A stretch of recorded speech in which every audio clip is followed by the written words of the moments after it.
So we were just talking, Mark, about the video today. We wanted to get a video done today. And then I was looking at the draft and I started to kind of look at it and go like, oh, I don't want it to be formal. I want it to be like our voices. And one of the things that you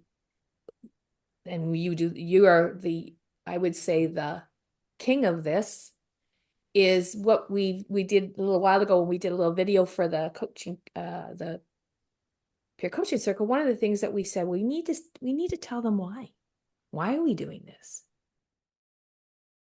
Is because everything that we all seem to have one thing in common when we get together. And when we get together into our changing the conversation practice, and when we get together with the people, and I say it to a lot of people, if there's one thing that that we can very often agree on is that there's at least one part of our life that we don't have control over, or that we feel we don't have control over.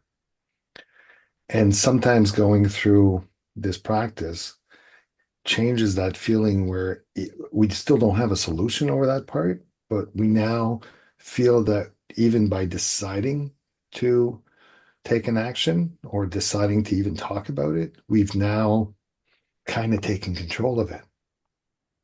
Mm. So that part is super fantastic, but that part has a very scary element to it, and it's change. And usually that's what blocks me is the fear of change, because I might even have the solution, but I'm not willing to do it because it's going to mean a change.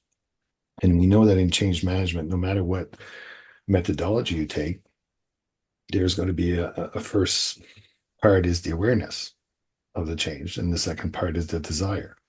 And that awareness translates into why and why now.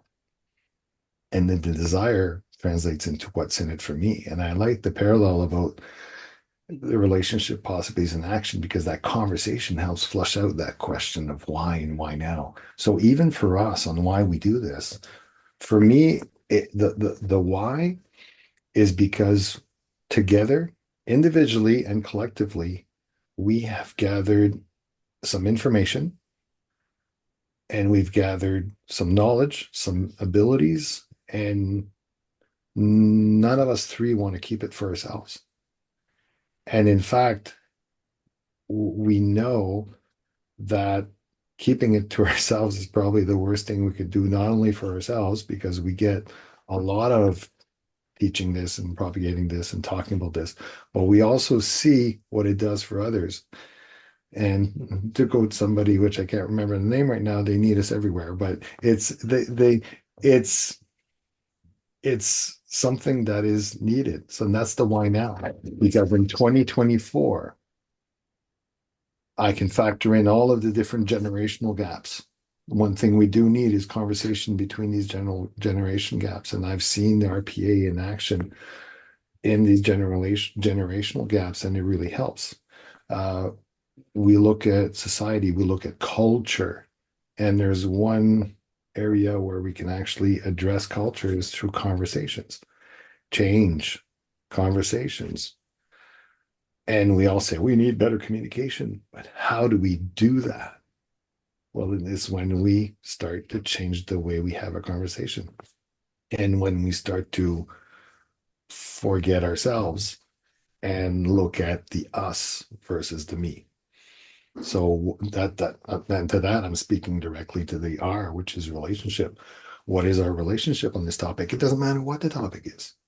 If we don't do that, and that's why now, because that first R right now, the relationship of the RPA, the relationship aspect, I think is what we need to work on to be able to get to the rest. We know we're not going to get to the rest effectively until we get this. So we need to learn how to do this, and we need to nurture each other and be there for each other and be compassionate for each other in that area. And that's the why. That's the why now, because we are in 2024 and we are having difficult conversations, and we're going to have even more difficult conversations.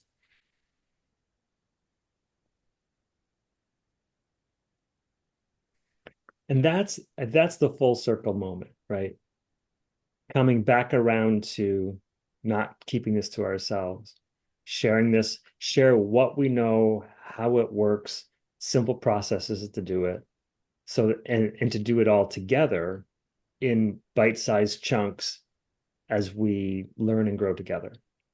So, I mean, we're going to start off with 2 free ones where they get to experience the working with complaints, understand get a sense of the 3 types of conversations, the conversation model, and then the following week or 2 weeks, whatever we've got planned now, is for them people to experience a demo of 2 of us having a coaching conversation, real topic on whatever that is, and then break it down afterwards and answer any questions that you may have about the process, about what was going on inside of both of us. And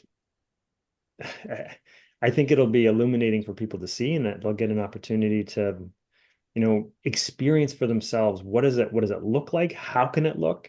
And then how can you incorporate those same types of conversations, those same types of questions in your own life to get things unstuck or moving or whatever in a bite-sized, replicable way. Because the second reason why I believe the why for me and the why now, and I think I've learned this from the 2 of you, or the 3 of us together, is that when you have, I call them the red tomatoes, but you just have someone, a couple people that you can practice with, discern with, get curious with, go deeper. That is just a really great space to be able to grow your being, your way of being, and get really comfortable about who am I now? Who do I want to be right now? How do I want to be in conversations? And these tools help me stay on, I'm going to say, my own course. They keep me practicing, because the old habits, as they say, die hard. They come back and bite you when you're not present, when you're not being intentional about how you want to show up.